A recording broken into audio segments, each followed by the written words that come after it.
The goals of the Chechen Democratic Party. The objectives of the party are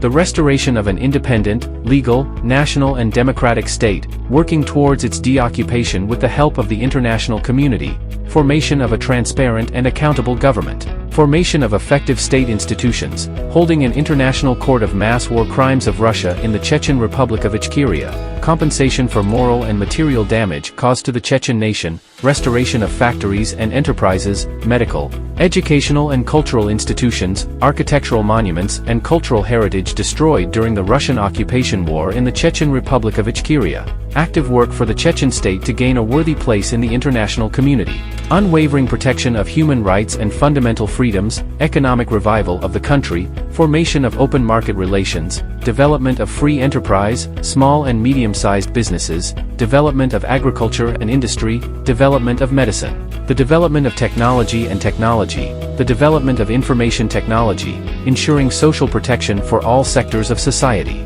ensuring energy independence and security, uncompromising struggle against lawlessness, uncompromising struggle against Russian Islamic radicalism and terrorism. Other goals that do not contradict the legislation of the Chechen Republic of Ichkeria. To achieve its goals, the party is based on the Constitution of the Chechen Republic of Ichkeria of 1992, current legislation, norms of international law, universal morality, and principles of justice. The Chechen Democratic Party uses the forms allowed by the law on direct and representative democracy.